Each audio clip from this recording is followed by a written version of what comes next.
Ready, Greg? Ready, Jay. Let's go. You're listening to The Success Paradigm with your hosts, Jay Atkins and Greg Gray.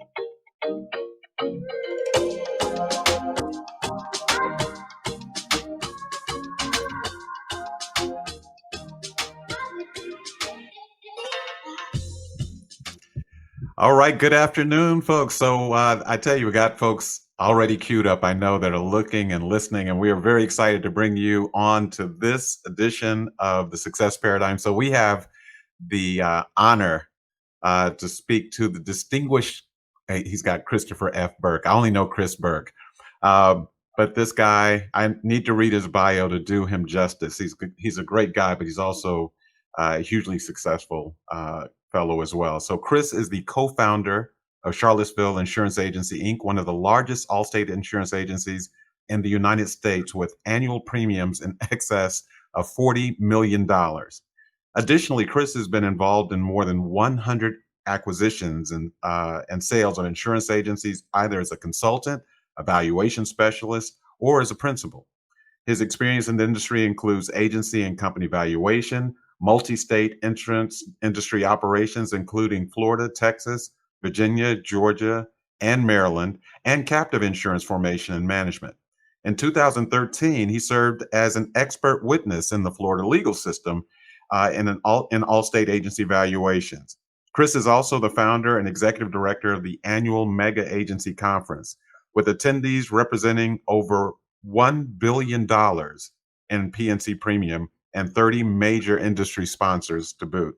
Chris is married with 2 daughters, is an avid mountain biker and sailor, and is a frequent traveler to the British Virgin Islands. That might come up at some point in time during this thing. So welcome, Chris Burke. We are so happy to have you. Thanks, Greg. That was a nice intro. I appreciate that. Well, thank you. Well, Chris, that was your formal intro. I'm going to give you informal intro from my perspective of knowing you for the last 15, 16 years that I've got to spend time with you. And one of the questions we ask on the Success Paradigm is, who was your biggest mentor that influenced your life the most? And I know I've said this to you a couple times, and sometimes it makes you a little uncomfortable because I know you don't feel like you are. But you are one of my biggest mentors, and it's an honor to have you on here because I've learned so much from you.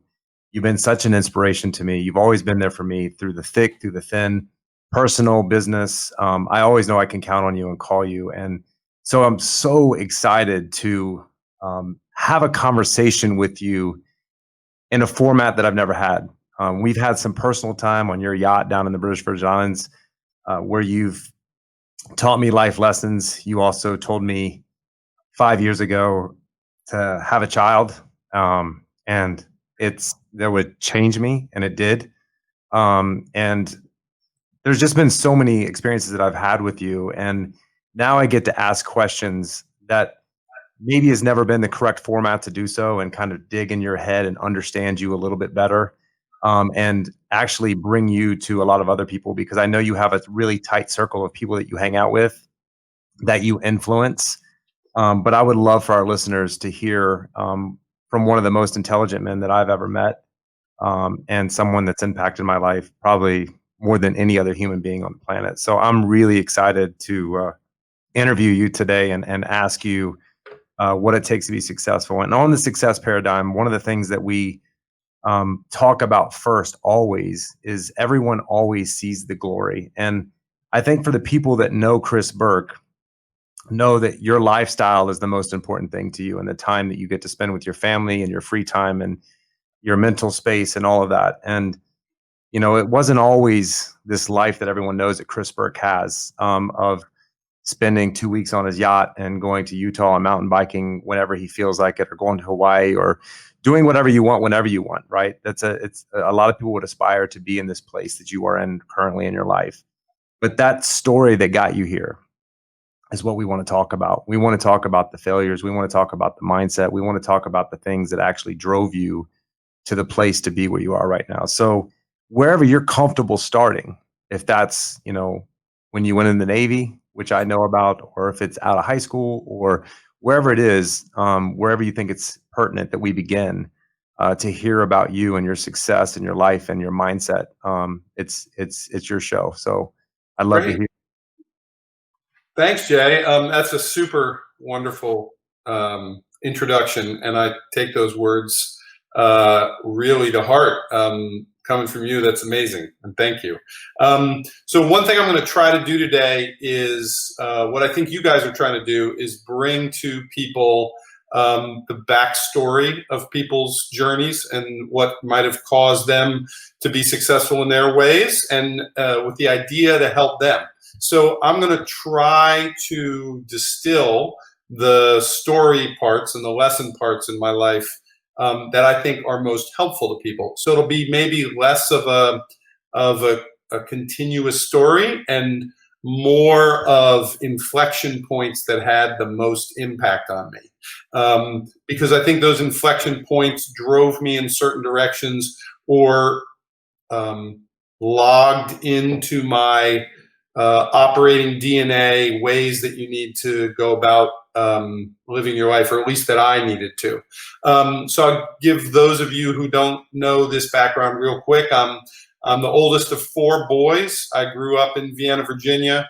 My brother Mike and I were born in Germany when my father was in the army there.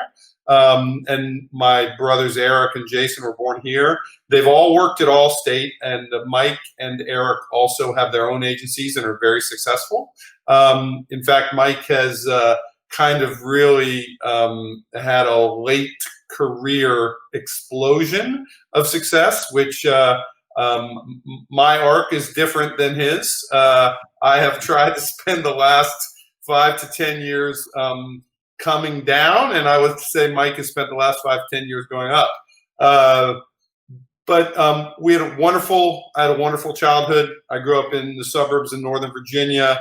Played a lot of sports. I went to school and had a lot of friends. All that was pretty normal. I'll start it when I moved in my junior year in high school, and I moved to Warrenton, Virginia, and it was the last thing in the world that I wanted to do. When you're in high school and you've got your friends and you've got your family and you've got everything you're doing, and you pick up and you're moving in the middle of it, it sounds like it's the end of the world. And I will tell you, that's the first, what I thought was a major calamity that turned into probably the most influential move of my life. I moved to a big school, but with a small group of friends because I came in late, and they were all people who you've met. It's John Bowden, who's my partner of 29 years, Peter White, who's been a business partner and friend of mine forever, Kevin Wood. My high school friends are still all my friends.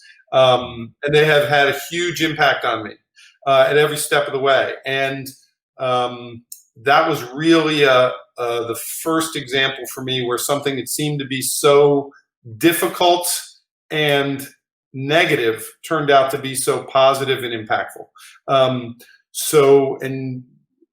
I think most of those impactful moments in my life have followed that same course. They initially seemed difficult or problematic, and they turned in to be really, really impactful.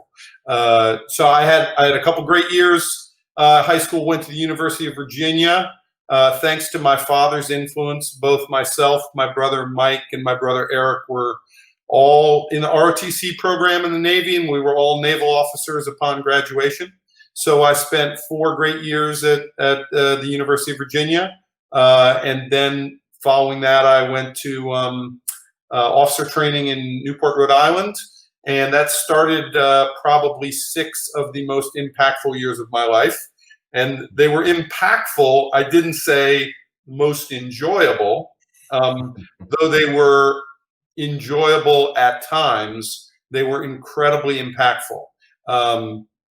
Spent most of my time at sea on a number of different ships. I was lucky enough to have good commanding officers and good jobs. I was a navigator, an engineering officer, and I ended up becoming a personal aide, a flag lieutenant to a 3-star admiral, who then became a 4-star admiral, and I traveled the world with him for a couple of years.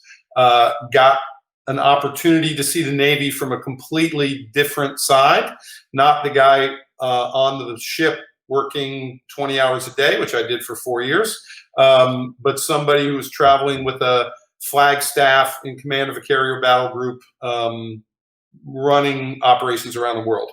Right at the end of my time in the service, I was enjoying a wonderful shore duty tour at Oceana, Virginia, when Desert Storm and Desert Shield started, and my plans were temporarily changed by the U.S. government. They decided they needed my services for a while longer, and I actually got called up by another admiral to come on his staff. I spent another year and a half in the service, mostly in Desert Shield, and got out at the beginning of Desert Storm.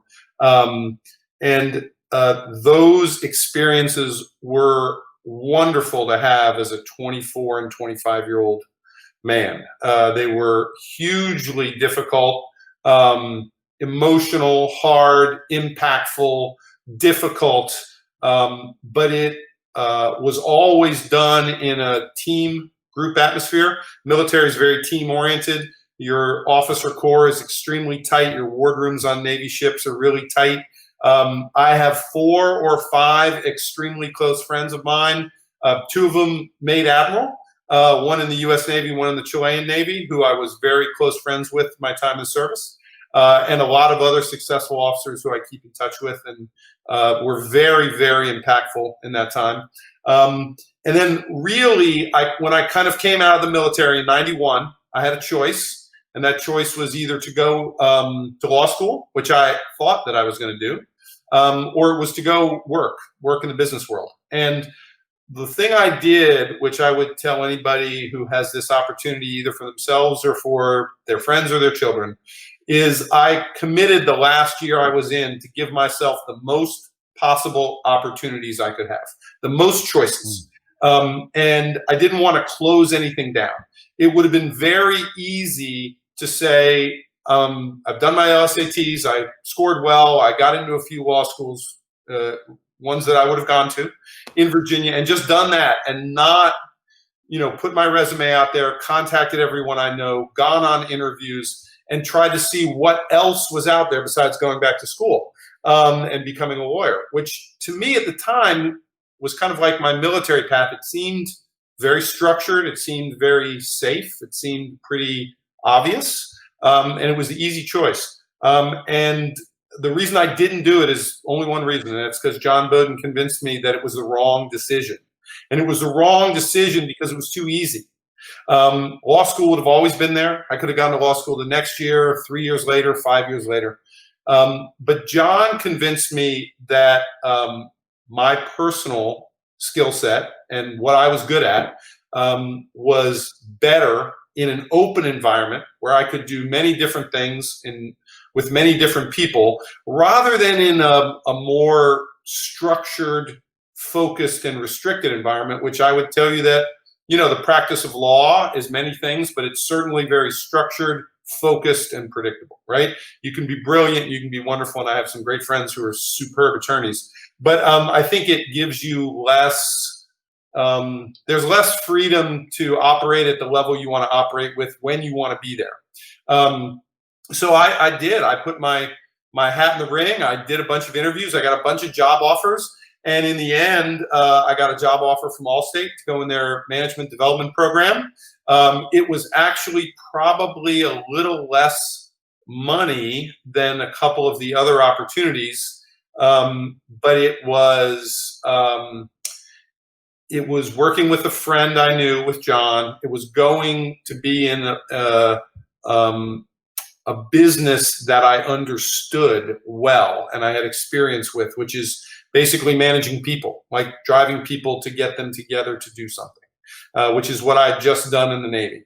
And it was the right decision, the right time. So I came out in 91, started working for Allstate in their rotational development plan. And then, a month later, I was in an agent's office selling life insurance after hours at 7 o'clock at night. So they give you an idea what they did back then.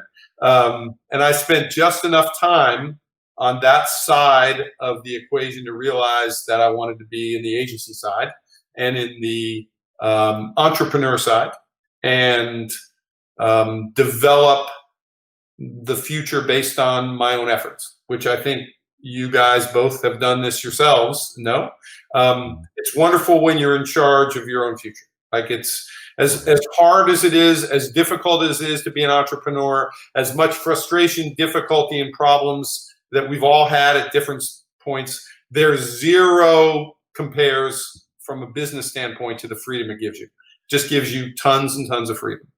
So that's the pre-Allstate snapshot. And then I don't know if you want to talk about inflection points at Allstate or focus on other areas, but there's certainly been a number of inflection points since I've been at Allstate, and there's been some bigger inflection points in life. The decision to get married, decision to have kids, and then the decision ultimately to kind of step back and move away from Allstate after being there 28 years. And feeling really good about it, and but still staying connected. As you guys know, I'm fairly connected with my brothers and with Ned Lloyd, who bought John and I's agency and is the agent and owner of that business now. And we're still very connected to him for a period of time. But we couldn't be happier that we did it, and we couldn't be happier when we did it. And I think the next 10 years are super exciting, but in different ways. Yeah. I would. There's some of the stories I have not heard, Chris. First of all, I didn't realize you got out of the Navy in '91. I went in the Air Force in '91. So I did do Desert Shield when you were coming out of Desert Storm, which is interesting. And then I also didn't know that you were in management and sold life insurance at night, because I did the same thing. Because I had 2 gigs. Allstate was paying me. I was selling life insurance for an agent. And then, I decided to become an agent. So I had no idea that we had parallels that close to one another. It's almost identical hearing your story, because I haven't heard that part of the story. So, So, and we'll ask you some questions along the way, because I'm sure there were some mistakes, because I've learned from some of your mistakes. You've saved me from making some mistakes when I called you and asked you some advice. So, but go ahead, Greg. I know you can ask the next question. Yeah. So I was intrigued by what you said about that you had a lot of choices, and some of them were easy. And John weighed in and basically said, don't pick the easy choice. So how old were you? This is 24, 25, something like that? I was 91. I was born in 63. So what would that be? Boy, I wish I could do my math. 28. Okay. 28. So what intrigues me about that conversation, I'm just, mentally putting myself as a fly on the wall, that here you have all this experience in the Navy, and and all these things because one of the things that I think people condition themselves to think over time is, I'm going to do all these things so I can go get the low-hanging fruit. And so here you have a very close friend that's basically seeing you reach for low-hanging fruit and slapping your hand and saying, no. So what was that like? Because I know you trusted him. You've spoken, at length about how long you've known him, and even at that point, but what kind of fork in the road does your head take when the low-hanging fruit is there and someone tells you that's not for you? What went through your mind at the time? Yeah, I think it's a really good point. John, as Jay knows well, because he knows John extremely well too. John's a super razor sharp thinker. He's a visionary. He's a great worker, and he's a great person to hang around, and all those things too. But his real gift is that he gets to what we call golden thread, right? He understands what really matters, and he gets all the rest of that stuff aside. And his point was really simple, and his point was, it's always there. It's always there. The low-hanging fruit's always there. The easy choice is always there. I could have gone to law school the year after, next year, but I probably wouldn't go to law school and take that route and then not go into law, right? Because why would you spend $150,000 in 3 years of your life and dedicate yourself to that just to walk away? Some people do, but not many. So his point was, try this, see how you like it, make some money, be in a position where you have some freedom and success. And if you don't like it, you can always go do it. And I will tell you that I've always felt that that kind of decision making is really positive.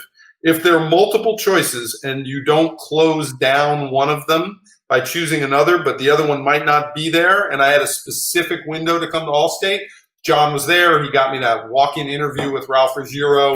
I got a job offer that week, and it was attractive. It was neat. It was challenging, and I liked the people that I met.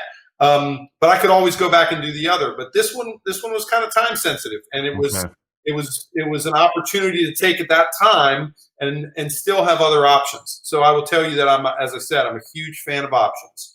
I always tell people, give yourself as many possible options as you can.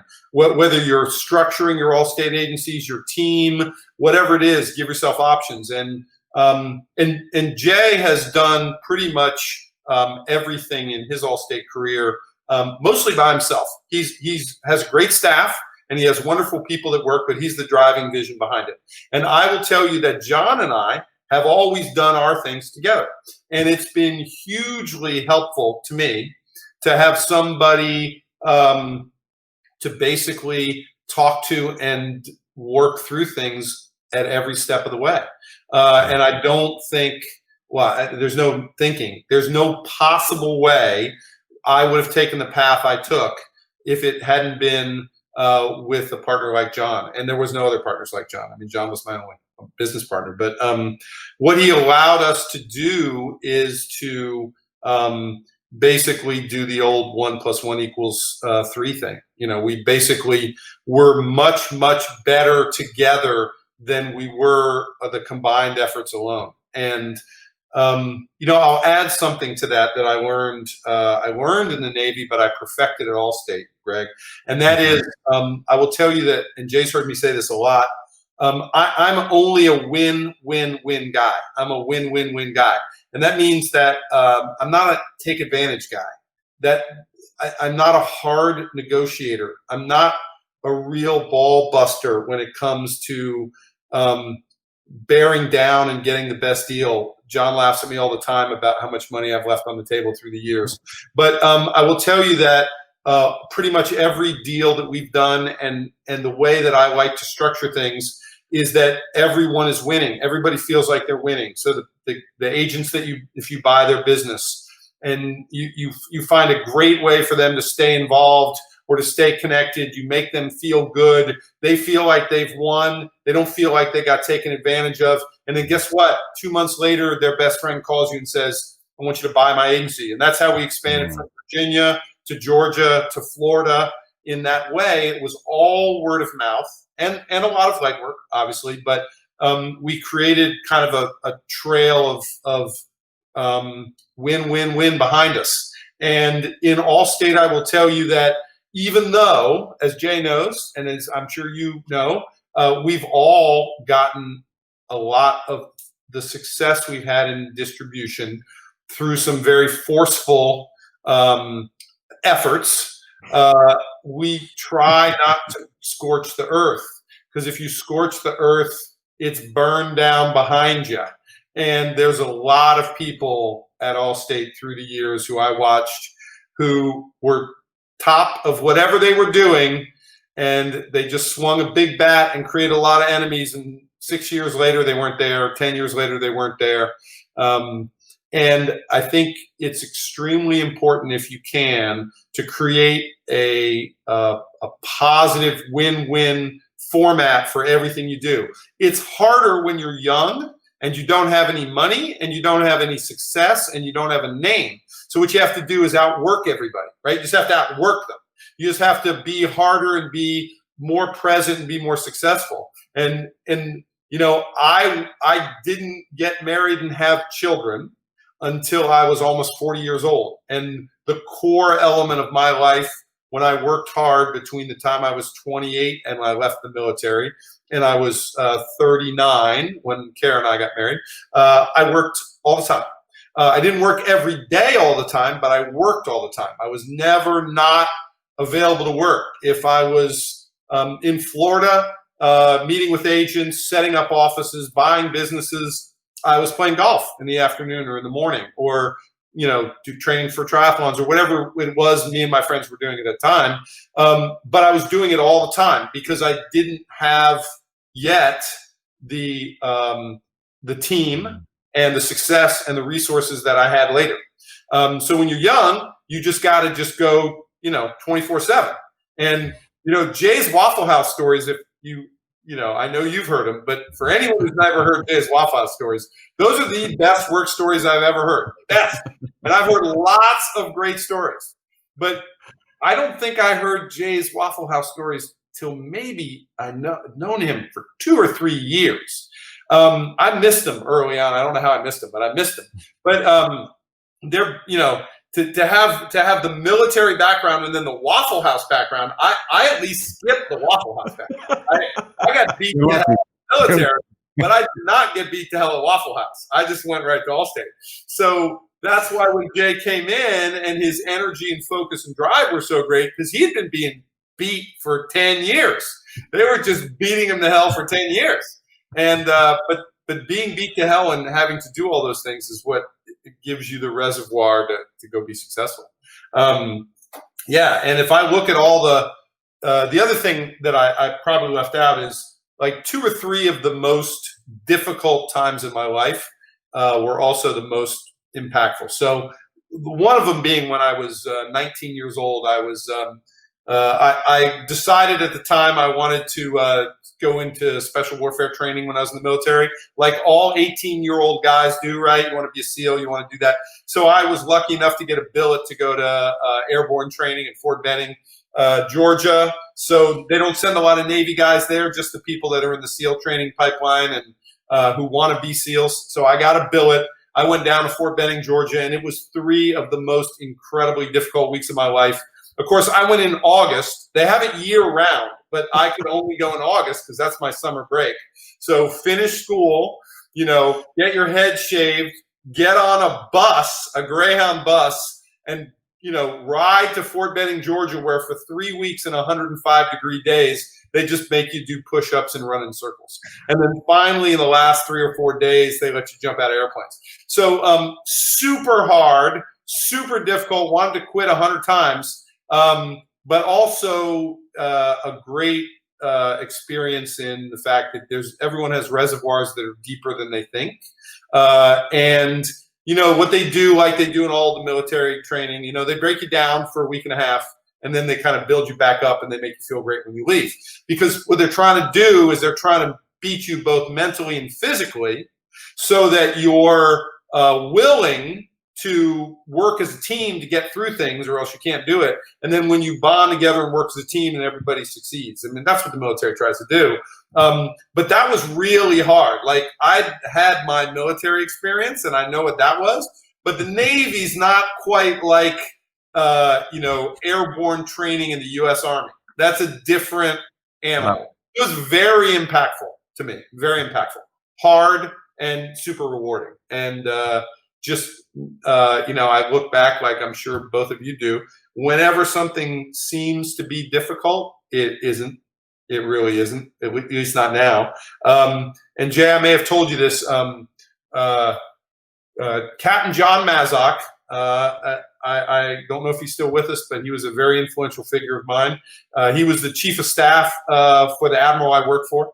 And whenever things were actually really shitty, he had a great saying, which I probably have told to 100 Allstate agents when they called me up with a problem. And he asked me one question. He said, "Is anybody shooting at you?" And when he said that, he meant it literally, because he flew the daylight raid over Beirut that was moved to the morning so it would be on the morning news in the U.S., where basically every single person pulled over the side of the road, opened the trunk, and started shooting AK-47s at his bombers. And he meant it literally. Is anybody shooting at you? Because if they aren't actually shooting at you, things aren't that bad. So, we have lots of words for that, first world problems, et cetera, et cetera. But I mean it. Is anybody shooting at you is a pretty good way to look at life. Because if they aren't shooting at you, you probably have time to make a plan, figure out what to do, work hard, and fix it. So I will tell you that was 2 of the more influential periods when I was in the military that gave me kind of the perspective that when you're in Allstate or you're building an entrepreneurial business or you're managing people, we can tell ourselves things are extremely difficult, but they really aren't as hard as a lot of stuff we've done, right? They just aren't. So Chris, tell me one of your biggest mistakes or failures that you feel like transformed you, that you were able to turn into success or just turn around. So talking about one of the most difficult things, what's one of the biggest failures that you look back on, you're like, you know what, thank God that happened to me because it actually, made this happen for me, or it transformed me into a different person. What would that be? Those are great questions. So I'll start with a smaller example, personal example that I had in the military. Very reasonably large failure at the time. So I was a very young lieutenant, and I was in charge of the ship while the captain was away. Right, the command duty officer, CDO, you're in charge of the whole ship. Takes you a few years to qualify for it, and you're in charge. And when you're in charge of the ship, you're supposed to basically have the ship completely ready the next day when the captain comes on board for whatever it is that you're doing, right? And we were supposed to get underway. We had a pretty big exercise that we were going to go do down off the coast of Cuba, and start of a 6-month deployment to the Mediterranean, a lot of things. And I had the job of being in charge of the ship right before he was due to come on board. And I did everything that I thought that I should be doing. And I went and actually met with the captain when he came on board, and he asked me a couple specific questions. And I, in one case, told him an answer that I thought was correct. And he said, "Are you sure?" And I said, "Yeah, we're ready to set sail. We finished all our pre-checks and done." Because the night before, I had met with the engineering team. I told them what we were going to do. And I was under the impression that they would do it. And he asked me that morning, "Are the boilers lit, ready to go, and we're ready to get underway?" And we weren't. And I had not walked down that morning 20 minutes, this is 6 a.m., right? At 5:30 a.m. and seen if anything had gone wrong. Now, the people who were in charge of all that should have told me that we weren't ready to go, obviously, right? But if you had all the shoulda, couldas, and wouldas you want, they aren't as good as we're ready to go. And I made the mistake of telling the captain something that I wasn't sure of that I thought was true. And he gave me a chance by saying, "Are you sure?" And I said, "Yeah, I'm sure. We're ready to go." Luckily, that CO liked me, and he realized he was teaching me a lesson. And so we stood up, walked down into the boiler room, and stood in front of the boilers and asked the chief engineering officer if we're ready to go. And he said, "No, we're not.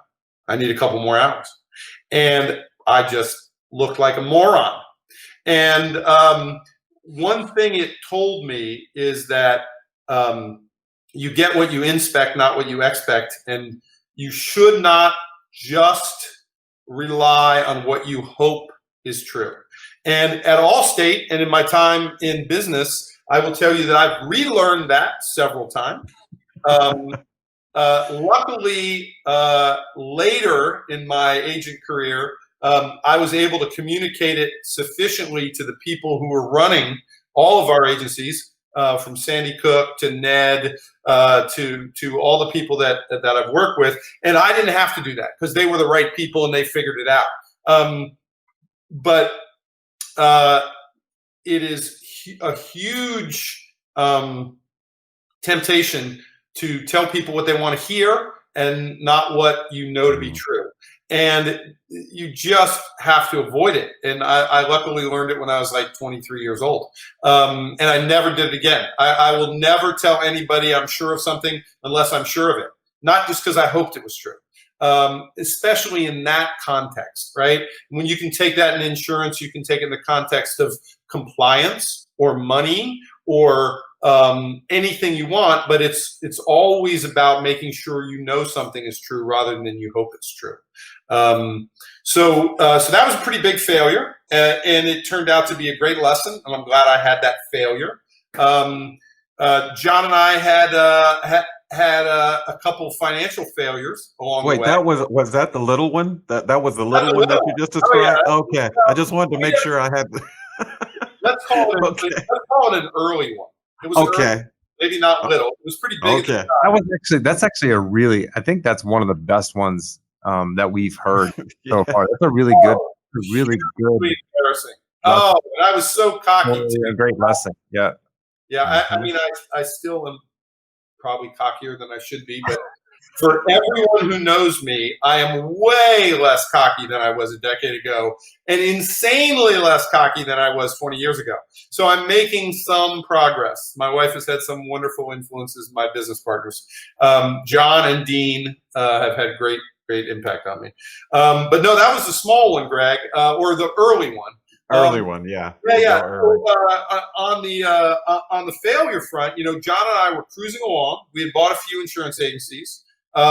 We were feeling great. We were hiring people. We were working in the office. Our payroll was increasing. Our money was increasing, and we didn't quite have enough money to do it. But we were just kind of making it happen, right? We were kind of making it work. And I'll never forget this. We had our CPA call us up on a Wednesday and said, "Hey, we crossed $100,000 a month of payroll this month." And we're like, "Okay, great." And he's like, "Yeah, that means we have to give the IRS their money in 3 days, not 30 days." And I'm like, "Oh, wow. What do you mean?" It's like, "Yeah, we owe them $36,000 by Friday." And I'm like, $36,000 by Friday? I mean, Allstate doesn't pay us until 2 weeks from now. So needless to say, $36,000 by Friday in 1995 was a phone call that we, thought things were really, really, really bad. Yes, of course, we found $36,000 by Friday. But it was a classic example of we had no freaking idea what would be the challenge at the next level. And that was a whole lot of money. Like when you're making $60,000 a year and someone needs $36,000 by Friday, and you got $360 extra in the bank, which is probably what we had. We might have had $3,000, but we certainly didn't have $36,000. So it was a rather large failure / lack of foresight, lack of mistakes, or it was a mistake for a lack of foresight. And what I will tell you is you don't know what you don't know, which we've all heard many, many times, right? But you never know what you don't know. And so you should be constantly thinking about what is that next thing I'm doing. If you're in a steady state environment and nothing is changing, these aren't as big issues, right? They aren't as big issues. You can look down less frequently if you're in a steady state. But if you're not in a steady state environment, if you're in an expansion environment, you're growing, you're doing new things, you're traveling, whatever, those are pretty big deals. The way to handle them is to look down more frequently, right? It's to look down more frequently. I'll tell you two other quick mistake stories. They weren't necessarily personal mistakes, but they were mistakes that I was involved with that added to a different way that I conduct myself, right? One of them is an ADIA story, right? As a lot of people know, I'm a sailor. John and I bought our own sailboat first time about 12, 13 years ago. We picked it up in France. We sailed it to Africa, and then with a group of friends, we sailed it across the Atlantic in the ARC, which is a race that goes from the Canary Islands to St. Lucia for about 3 weeks. Had a time of our lives. It was amazing, super incredible. And it gave me a chance to do a lot of things that I practiced. Right, by that time I'd been sailing the Caribbean a lot. I'd been in the Navy. I'd sailed across the ocean a few times, but I'd never done it with a bunch of friends on a very small boat. And let me tell you, the difference in going across the Atlantic on a 500-foot cruiser or a 1,000-foot aircraft carrier, or doing it on a 50-foot sailboat is night and day. They're different experiences in every way. But we were coming off the coast of the Canary Islands on the first night, and I was on watch, and the boat was handling sluggishly, very, very sluggishly. And when I came on watch, the waves were pretty rough and it was pretty bad out. So we were tied in. We had harnesses on. We had jack lines on. We were tied in. But I noticed that the boat wasn't handling like it should be handling. So I took my harness and I went forward and I started looking around. And lo and behold, the hatch on the forward compartment of our boat, which is a storage compartment for all the sails, had been locked down, but the hatches had a bad design. You could actually lock them so that they were like an inch open. And it was just that they were locked but not fully sealed. And this hatch had been locked down and not fully sealed. And basically, we had been hitting waves for 4 hours. And the front forward compartment of the boat had about 4 feet of water in it. Taking on water. Now, luckily, that was a watertight compartment, and the boat wasn't going to sink. We had all the time in the world, and we did it. But one of the things that I learned, that lesson of personal sailing, is actually you should go around at the start of your watch, not after things, but the start of your watch. And it's kind of a lesson I should have known, but I didn't know it. And check everything, even though you're in this steady state environment, right? We've been going for 24 hours. We were just sailing. Everything seemed good. But we had changed sails about 6 hours ago. So we changed something and we hadn't gone around and checked it. So that's another kind of personal experience where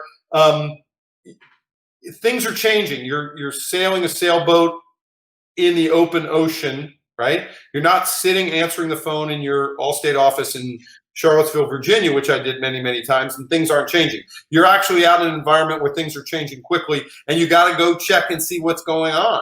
But luckily, I listened to myself, and this mistake, this problem that we had, which could have been a really big problem, but it turned out to be a problem we could handle. We threw a submersible pump down there. We pumped the water out in about 2 hours. We sealed it up, and we learned a lesson. So yeah. So not an Allstate story, but a sailing story. Well, that is, so I find myself, and I'm guessing people that are watching this are doing the same thing, is, okay, so this thing is handling sluggishly. I know it is, but I'm not sure why it is. And so I kind of, but at some point in time, I was like, this thing is handling sluggishly. And then I went up and I found out that we were taking on water. And I'm trying to think of how many different times in my life that story on a sailboat could have been in a job I had or in a business I started, where I knew it was just right, sluggish. And the takeaway from that was, of course, you went and checked it out after you were basically in trouble. But had you made that pass before, it would have been a completely different scenario. Now, it doesn't mean that something else wouldn't have made the journey sluggish, but at least you would have been able to check that thing off the list of things that could do harm to you or put you in some type of jeopardy. Most of us are better at firefighting than we are at fire prevention, especially entrepreneurs, because we run when we smell smoke, we run. Right. But if we stopped for a moment and said, okay, who the hell is setting all these fires in the first place? We could find our way to be a little clearer of some of the things that, they're not really even self-inflicted. They may be self-inflicted because they may have been self-ignored. So I have a question for you, Chris, because I know your mentorship through my mentorship with Jay. So while you and I have not had a lot of conversations, I know there's a lot of potholes that I have avoided because of potholes you've taught Jay to avoid, and he's passed it along to me. It's like, Greg, you don't want to. And honestly, he channels you into the conversation sometimes. Like, I'm not telling you this because I figured it out myself. Chris told me this, and I kind of listened, but didn't listen fully and got a flat tire. So I'm telling you, don't do that. Yeah. But there is, even with all of that experience, and a lot of people look up to you, and in terms of because there are a lot of things that you are accomplished in, but all of us, I'm assuming, including Chris Burke, who this is the first time I think I've ever seen you without your glasses on top of your head, so it's like really weird. Actually, I felt that was actually inside, so I didn't. Yeah, it was. I'm telling you, I had to adjust to it because there's almost an iconic look that you have. That's funny. But there are times on the road where you are genuinely afraid, not just making a mistake, but where you're like, holy crap, this is a situation that's kind of made me pause for a second and stop in my tracks and go, this is scary where I am right now. Fear's a motivator. Sure. So tell us about an instance where you almost got locked up by it, because a lot of us do, at least for a moment, and then push through it. Oh, that's interesting. Good question. Yeah. So fear's a motivator. And I want to follow on what you said, because it's interesting when you're talking about the previous one. I'm gonna take a second and recommend a book to you. I don't know if you've ever read the Checklist Manifesto before, but you're talking about learning to look down and check things, right?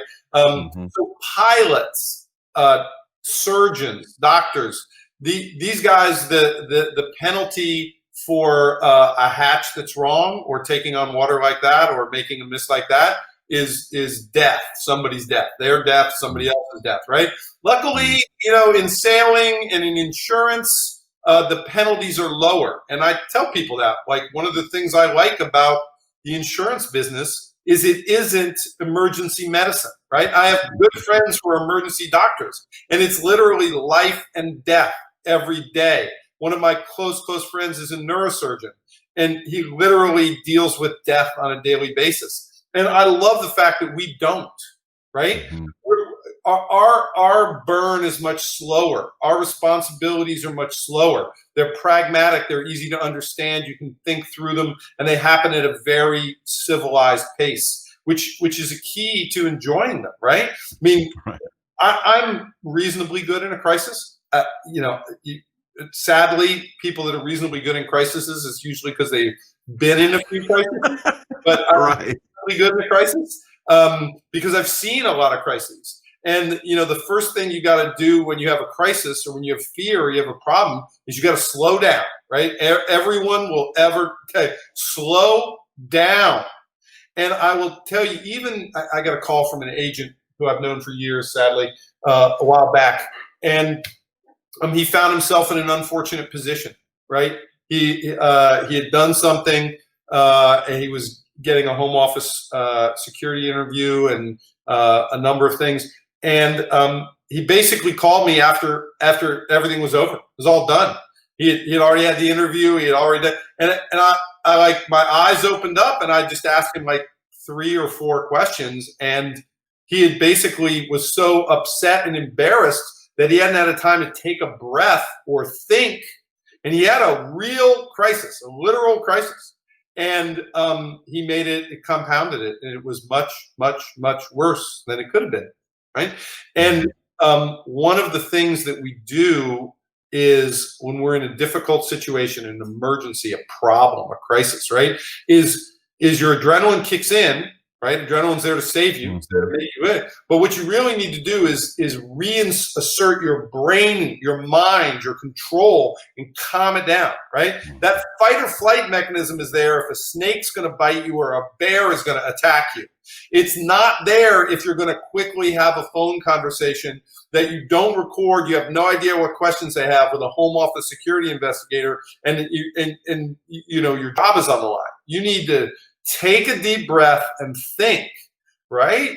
And I think that applies in everything, whether it is an auto accident or sailing across an ocean or a significant problem in your business or personal life. The best thing you can do is take a minute and try to slow things down and think, because you'll notice people who are super good in emergencies, right?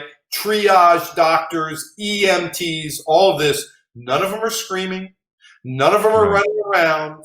They're moving directly and very consciously and very focusedly. And the reason they're doing that is because the alternative is a worse outcome, right? If screaming and running around was the right way to handle an auto accident, you'd have emergency medical technicians rolling in and screaming at everybody. But that's not what they do. They're, settled down. So I would tell you that,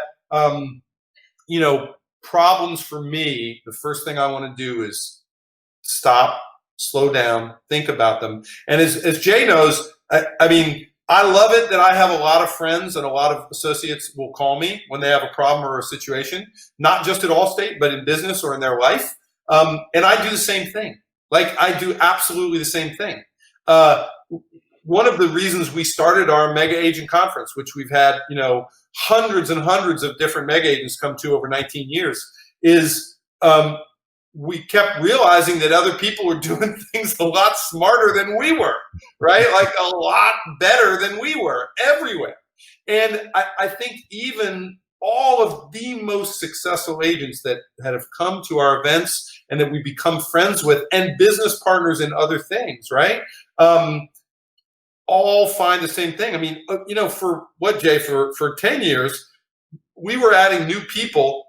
Every time we added somebody, they were doing some unbelievable thing that we didn't know about, right? There's some crazy. And generally, while they may not have, brought their, P&L and business plan and handed them out in the meetings, they basically would give you an idea of what they were doing and why they were doing it. And in most cases, it's about bringing resources and a plan to something where there's opportunity, right? And which is what we try to do, which is what I would tell you that, I've watched, honestly, seriously, Jay do amazingly well, right? He's a student of success. And he's actually now propagating success like you are, right? You're also in the same way, Greg, a student of teaching people how to be successful. In a actual stand up in front of them, tell them how to be successful, right? Here's how to be successful. But what that is a synthesis of smart ideas and focused success. And so that's what we're trying to do, right? We're trying to, bring successful people together, and nothing makes it feel better than when somebody who is, is a friend of yours becomes a really good friend of somebody else who's a friend of yours, and they go off and do something together, and you're not even involved in it. And, sometimes you're slightly jealous you're not involved in it, but you're super happy for them, right? Oh, you went to do that. That's great. That's good. So Chris, one of the things I want to elaborate on a little bit when you're talking about taking on water, and I think people need to understand about you, why that mistake was so critical in your life and how it shaped and formed you. Is one of the things I know about you is you're a guy of preparation. So like whenever you are going to do something new, you're going to prepare, you're going to study, you're going to research, you're going to understand it frontwards, backwards, better than most people that do it every single day. So I think one of the keys to success and your success is preparation and doing the research and understanding the research. And I think that's probably in that moment, you're like, that's not me. Because that's not you. You normally are, even at that age, I knew you way back then too. And you were still this guy that I was like, damn, he is one prepared mofo. Like I just remember walking through one of my best friend, Chris Clark's house. Like I remember taking you to his house and we walk in the architect's there and you're using all this terminology. And I'm like, Jesus Christ, what does this guy not know? Like, he was talking about the windows and the metal and the structure. And I was just like, so you're just a very prepared individual. So I think that's also a big takeaway. So my next question, Chris, is Who was the most influential person that impacted your life Yeah. till now? Yeah.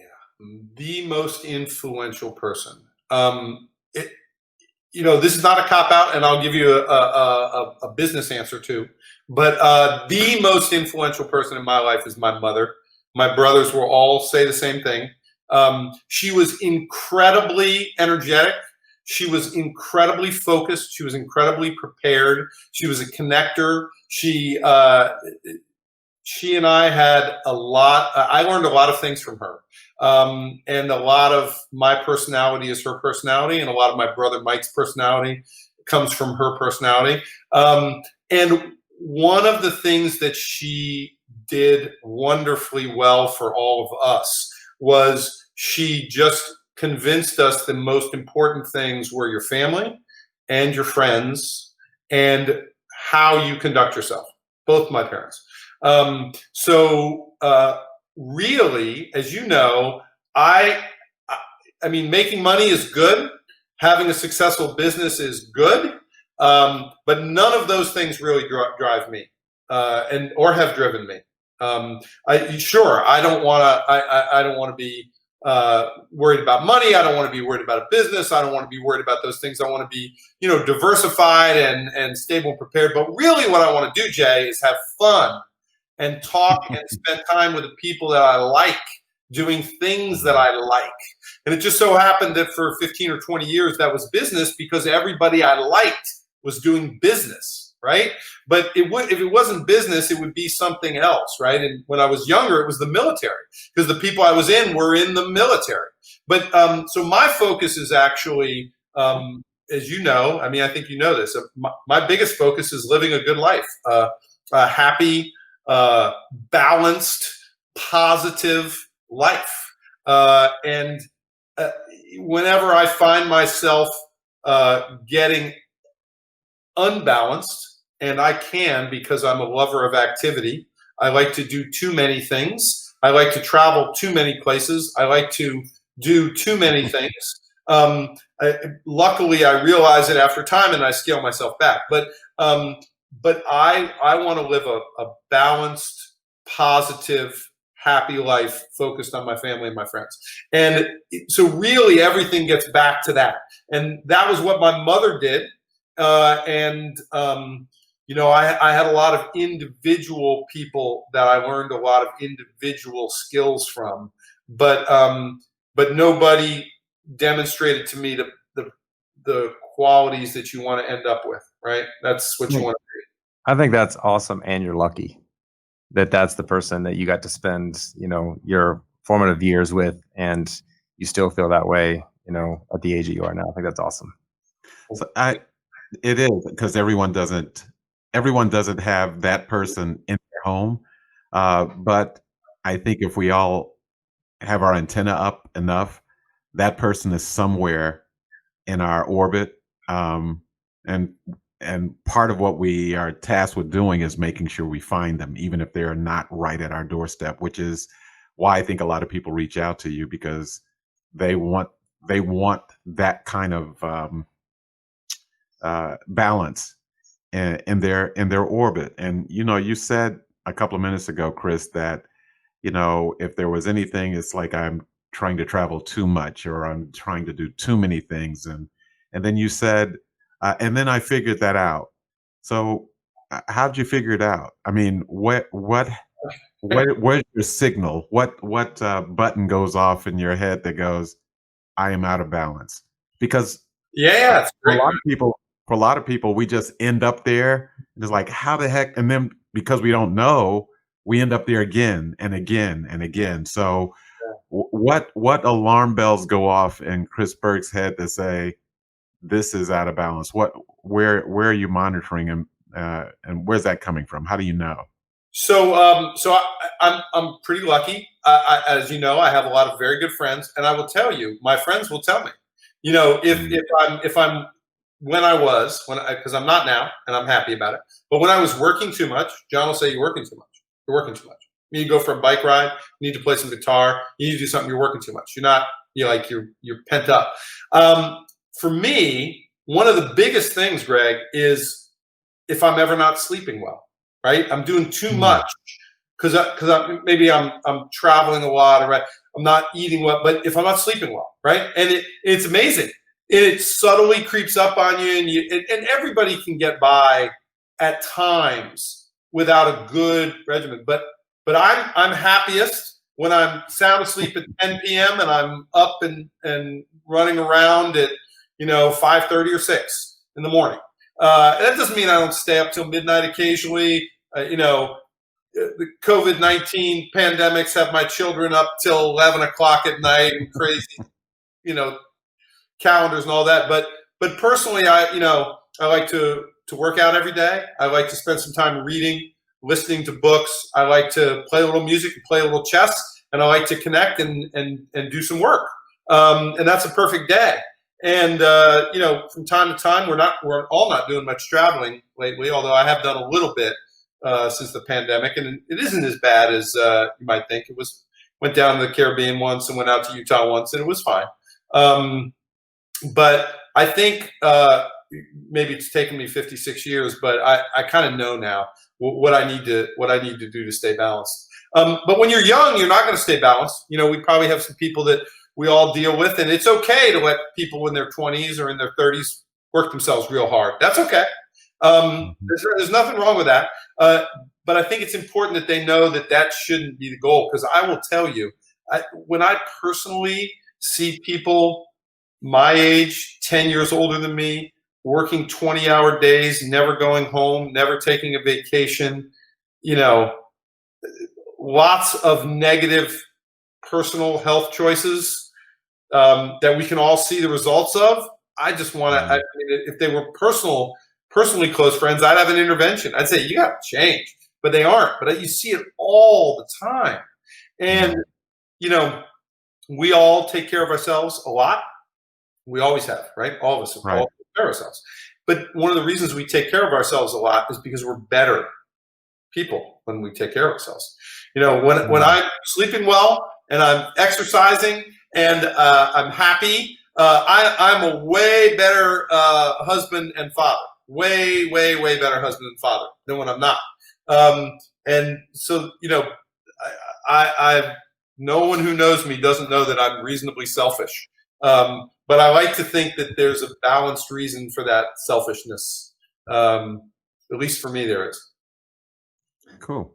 So you hit on some things that I know is the definition of success for you, Chris. But when you hear the word success, and this is one of my questions I was looking forward to the most, because I think, again, one of my best friends, Chris Clark, still says after 15 years of meeting you is, one day I want to be like Chris. Just because of the balance that you do have in your life that you just spoke of. And we all know that success is different for everybody, right? Some success can mean to some people money. Success can mean control. Success can mean a lot of different things. But what does success mean to you? And do you feel like you've reached the pinnacle of success in your mind? I don't know if it's the pinnacle of success, but it's all I need. I feel great now. Certainly the last year, but maybe 2 or 3 years, things are in perfect balance for me right now. They're in really good balance. But for me, success may be 4 or 5 things, but it has elements of health. And that health is not just physical health. It's also mental health, like being happy, being positive and happy. And I don't need to tell you guys about being positive and happy. You're extremely positive and happy people. But if you're not healthy, both physically and mentally, it's hard to say you're successful. So that's there. And sometimes, curveballs come, things happen. But all you can do is, as you said, be prepared. Do everything you can do, right? So exercise, eat well, get your annual physical, do a heart scan, make sure I do all those things, and I do them regularly. I do them always, and I don't skimp on them because, they balance being healthy. And after being healthy is being connected for me. So I'm connected. If I'm connected with my wife and kids, I'm connected with my business partners and my friends, and I'm connected in my community, and I feel connected to things, then I feel really good. That's an element of success to me. And you hit it. You said it. I mean, control to me is the ultimate success. I'm in my home office, which I built about 10 years ago here on our property, which where I know you've been, Jay. It's I've got a small little place where I can read and study. I've got a back patio that I've been gardening on. It overlooks the river. I've got music here. I've got my computers here, and I spend the time that I work during the day here and when I'm reading and listening. But I've got control over it, and it feels like a CEO of a Fortune 100 company doesn't have an office nicer than this. It doesn't. It's a super sweet place. So I feel like I'm in control of my surroundings, and I feel like I can control what I do during the day. And then it's just about balancing those issues. The harder parts, obviously, are when you're worried about taking care of the people that you love, putting them in good positions. And it's hard because, I'm one of those people that don't believe in inheritance. I don't believe in passing on a lot of money or anything to the next generation. I want everybody to work for their success. There's nothing I've had more fun doing in my life than working for my own success. And the concept of denying my daughters that would be terrible. I want them to work hard and be successful. And I think anybody struggles with those questions today in our very wealthy and successful world, right? I mean, how do you give your kids the same environment that you felt was so great for you when it really isn't that environment, right? It isn't that environment, right? My environment was, pretty Spartan. We did not go on family vacations. We did not have family yachts. We did not travel for family ski trips. We did not have extra family cars, and we just didn't have all that. And it's wonderful. We all enjoy those wonderful things in life. But at some point, you got to still figure out how you can take some 8, 10, and 12-year-old kids and make them recognize the values that you have and the work that you have to do. So success for me is when my daughters excel above and beyond what I had hoped they would do. And I've been very lucky. Both of them do that. They're better and more successful than I expected them to be. And that is all you can ask. So for me, those are my elements of success, Jay. Awesome. But it does sound like there's some inheritance in that too, Chris. I do believe. And I'm glad you were talking about that with the backdrop of inheritance, because I think typically people think of it, they immediately go to resources, money, property, those types of things.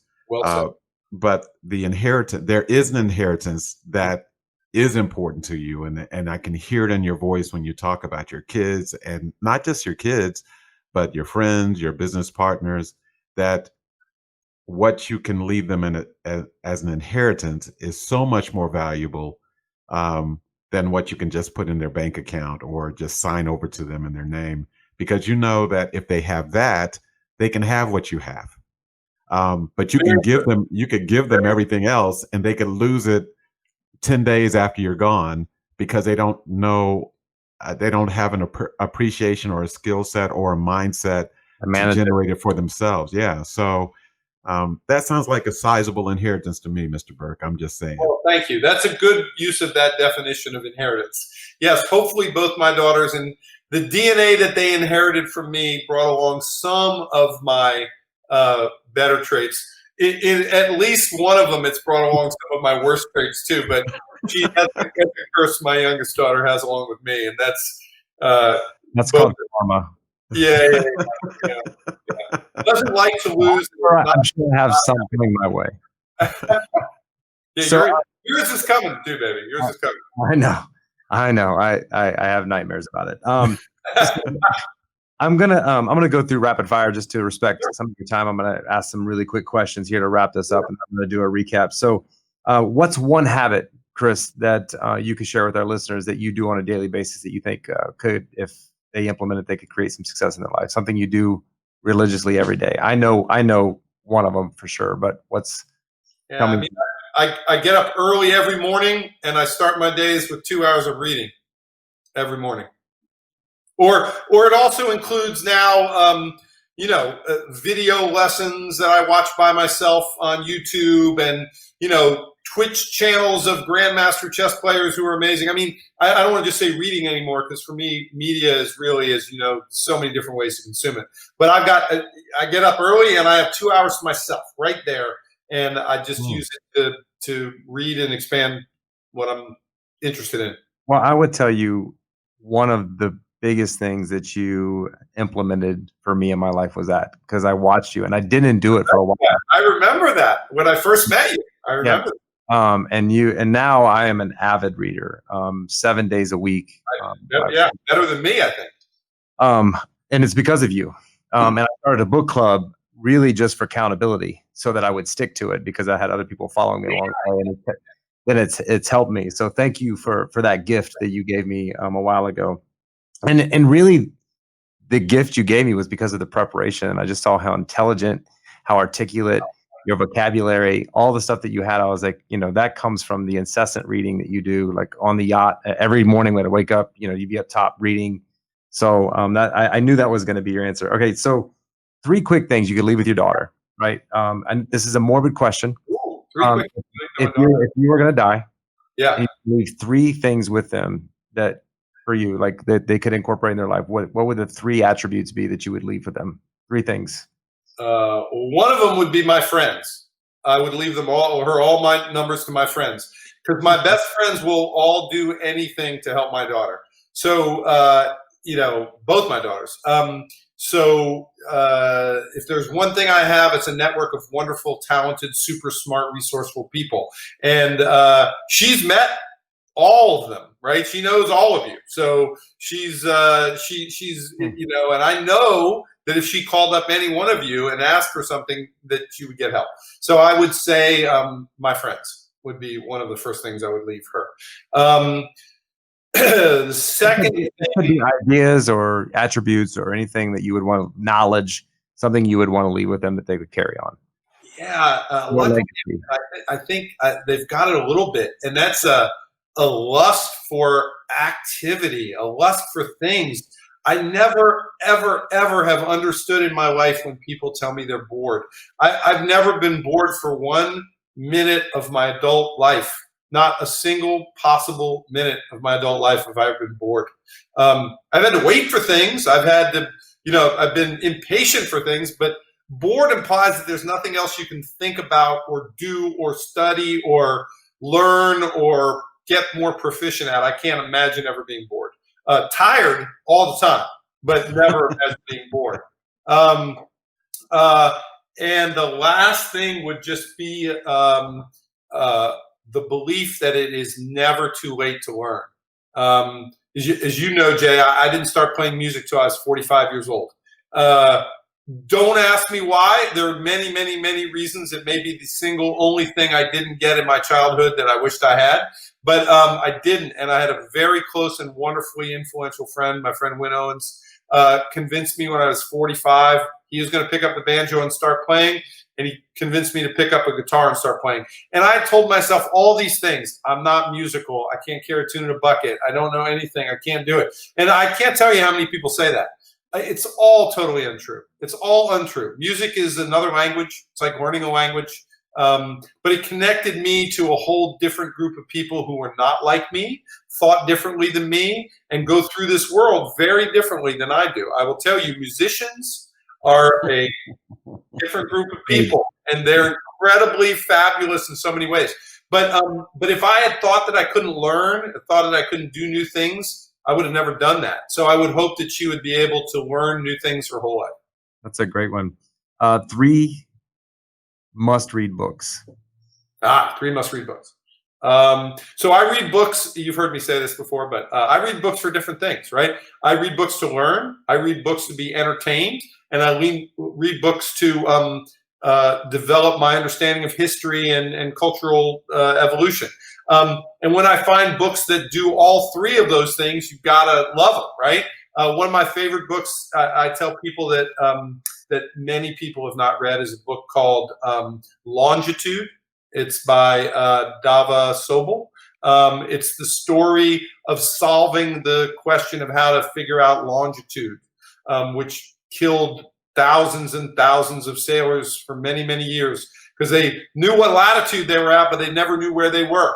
And this is how that was solved in England by William Harrison using timepieces and clocks. But it's a great book. It's historic, it's educational, and it teaches you how to think and solve problems. That'd be a great one. Another book, if you've never read The Killer Angels, have you ever read The Killer Angels? It's the story of the Battle of Gettysburg. It's incredibly powerful.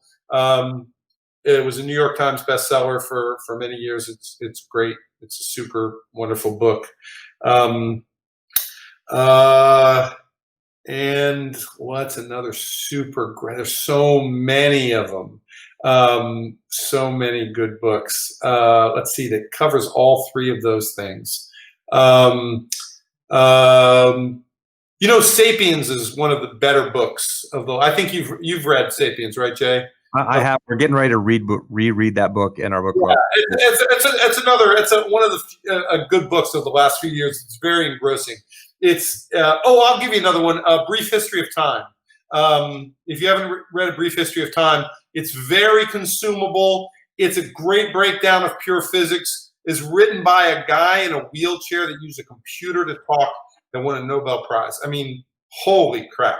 So if you haven't read Hawking, Stephen Hawking, Brief History of Time. Sorry, that's 4. I gave you 4. No, that's good. We got bonus round. Yeah. That's good. We got also, I wrote down the Checklist Manifesto as well. So that's another great. Yeah. Actually 5 books. All right. And last question. Yeah. Who have you learned from or followed closely within the last year? Oh, last year.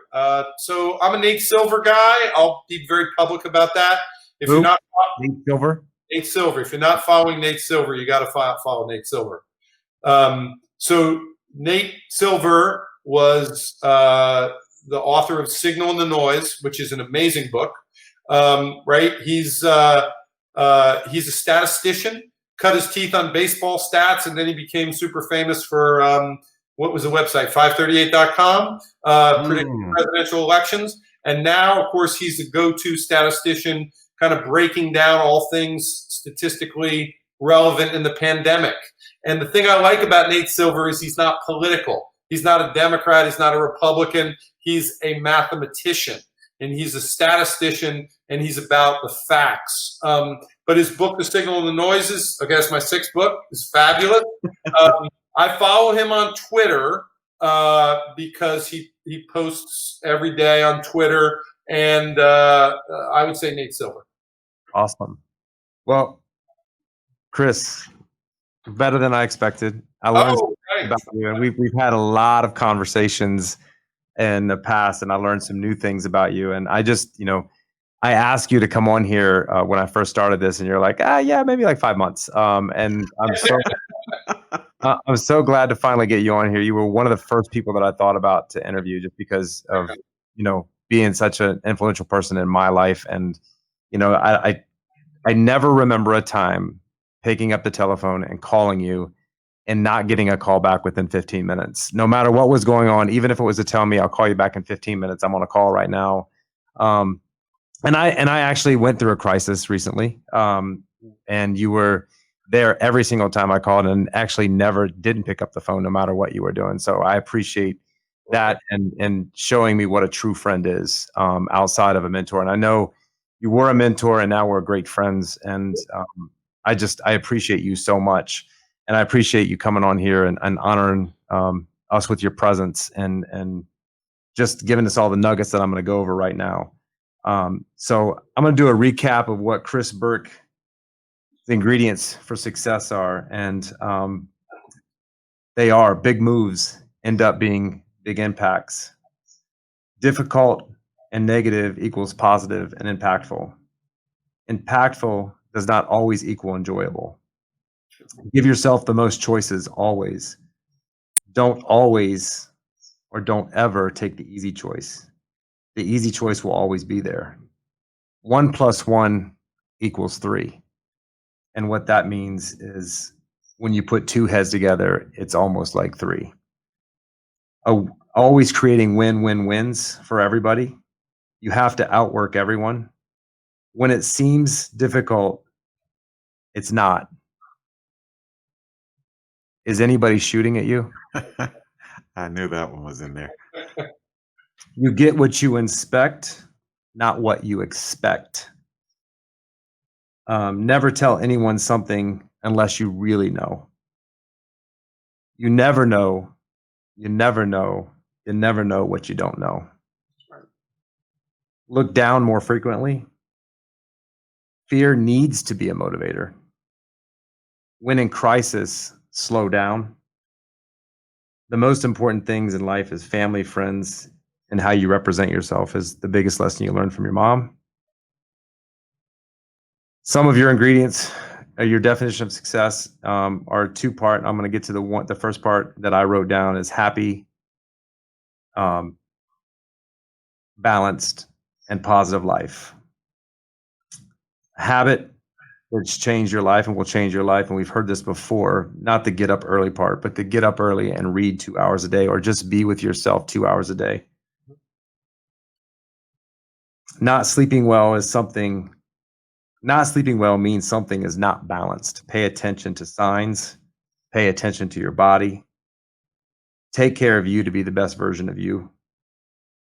What you're going to leave with your daughter is all of your friends, a lust for activity, and it's never too late to learn. Always be learning. What you think of also when you hear the word success and what it means to you is having your physical health, your mental health, being connected with friends, family, business associates. And it was interesting that you used control because most people want control of people. What you want control of is your life and your day. Mm-hmm. Work for your own success. And you really, really feel successful when you see your daughters excel. And 5 books that you gave us is the Checklist Manifesto, Longitude. Too many. Sapiens, Brief History of Time, and Killer Angels is the 5 that you gave. And then Nate Silver is the guy that you're following this year. So many takeaways, Chris. Again, man, I every time I see you, every time I talk, I tell you how much you've helped me change my life and helped me become a better person. And you made me a better father too. And you actually opened me up because I told you.